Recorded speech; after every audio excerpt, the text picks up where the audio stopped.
Hello guys, what's up? Yan, tingnan yung ibang bahay guys. Tingnan nyo guys kung paano niya napaandar at napakinis ang sasakyan na ito guys. Matagal nang nakalubog sa tubig baha. Abangan nyo guys, yan tingnan nyo. Ang galing na yung babaeng ito guys, ang sipag. Yan.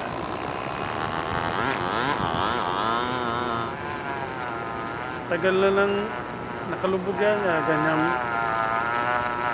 Galing ng pahila niya guys, oh. Inaw sa tubig, putik ang sasakyan ko. Tingnan nyo guys. Yan, galing.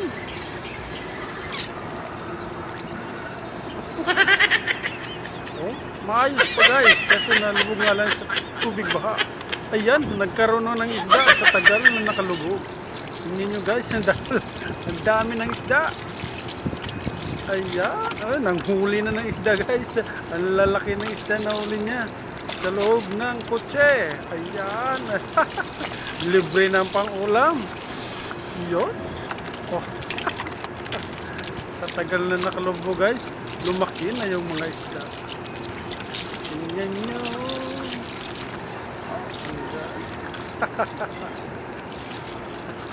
Oh.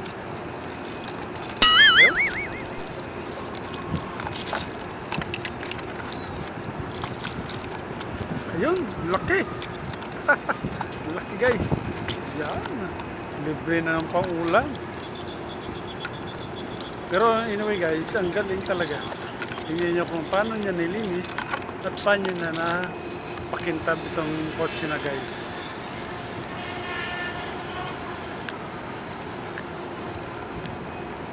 Oh, pati likod binuksan, nilinis lahat. Siyempre, matagal na nakalubog sa tubig. Kaya nagkaroon yan lahat ng tubig. Oh, pati makina guys, binuksan. Nako, puro putik guys. Ayan, ay itsura.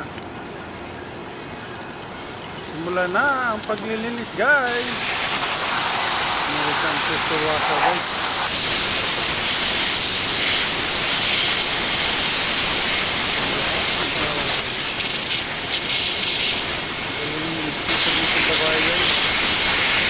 Misalnya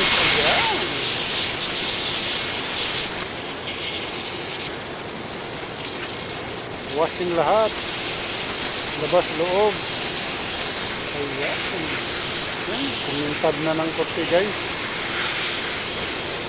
Ayan,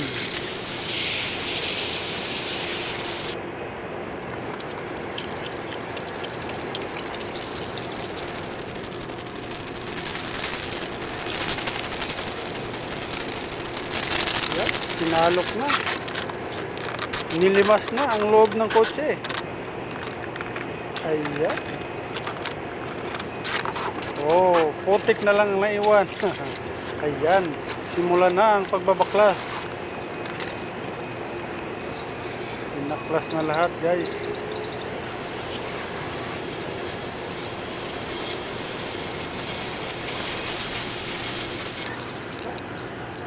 Yun, may butas pala para sa drain.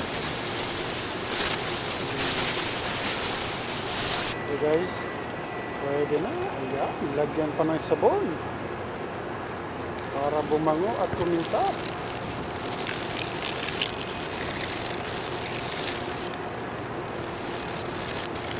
Wow, galing.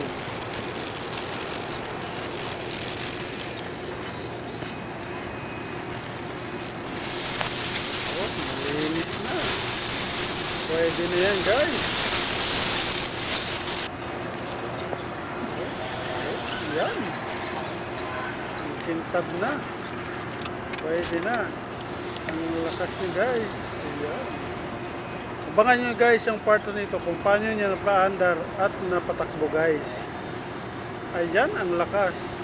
Abangan nyo yung part 2 guys. Please subscribe. Arnel Mundihar, Panis TV guys. Thank you for watching guys. Bye bye.